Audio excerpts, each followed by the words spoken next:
Let's go. Starfield starts off slow and its introduction fails to land in the way you would expect from the creators of Fallout 4 and Skyrim, which is quite surprising as these are the guys that pioneered the step out moment. A moment in the game's introduction when you move from a confined local space to an open plain. Step out moments are meant to evoke a sense of emotion, awe, wonder, excitement, venture, and most importantly, freedom. And the issue here isn't that Starfield step out moment falls somewhat flat, it's that those key points that I mentioned succeed and drop the ball to varying degrees. And that feeling of inconsistency in certain areas remains throughout the game.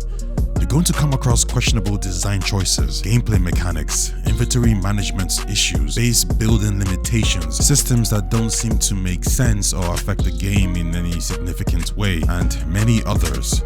But let's be clear and fair. This is an ambitious game with many moving parts, so we don't expect perfection.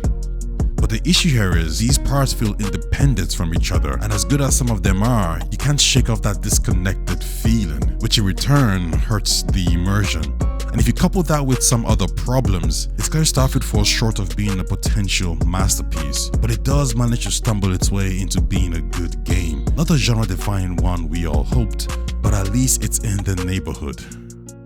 Let's talk about it. First up, combat. Starfield's first W is the actual combat. The game is perfectly viable in first or third person, and I found myself switching between the two, and that's not necessarily because one was better than the other in certain circumstances, but because they both offer different types of immersion. In first person mode, you get a better look at your enemies as you gun them down, making the action and segments feel more up close and personal. Now, comparing its execution to prominent first-person shooters isn't entirely fair, but even at that, it actually holds its own. So it's not better than Call of Duty or Doom, but it's good enough, and when you compare it to other RPGs, it's up there with the best, but probably just falls short of Cyberpunk 2077. Now, playing the game in third person gives you a typical out-of-body experience that so many other games offer. And if you do choose to opt for this viewpoint, you get environmental awareness, which can lead to some tactical advantages in combat as you're able to view your surroundings while in cover. But this isn't a cover-to-cover game. Starfield's main standout moment is the use of jetpacks, which lets you traverse the battleground with little to no limitations. This results in encounters feeling a lot more dynamic as you soar from point to point or move from place to place. This is all underpinned by its gunplay, which is fast, snappy, and has a decent punch to it. That gameplay is also underpinned by various different weapons such as pistols, assault rifles, snipers, and shotguns. Every single weapon type is viable throughout the game, and I would say that also has a lot to do with the mobility being offered. But Starfield's combat encounters does a good job at encouraging you to try out multiple options. My playouts tend to start off in a large open space, which then leads to a confined corridor, which eventually expands into a larger room, which then transitions into smaller pockets, and then an open larger space again.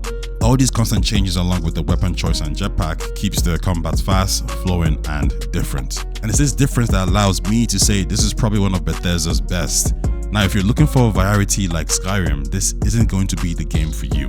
But we knew Bethesda was going to keep this somewhat simple as they were going for a more grounded approach. Plus, we also have Fallout 4 and 76 as examples, so this shouldn't be too much of a surprise. Now, as much as I enjoyed the gameplay, it doesn't come without some minor problems. AI isn't the best, and the game isn't generally that difficult, so you're not going to be tasked too much early on. But you find yourself feeling the opposite because the game is extremely stingy with its ammo rollouts. This forces you to maximize each weapon use and use different ones as your preferred option isn't always available. Later on, your storage capacity increases along with your damage output, so this problem becomes somewhat alleviated. You could argue this is a game design choice to ensure you're experimenting with different weapons, and this would make sense, but it really comes at the expense of just wanting to play the game your way. Now, this is a subjective take, so the game doesn't get any docked points or pluses on my side, but I acknowledge it does slow down the momentum somewhat.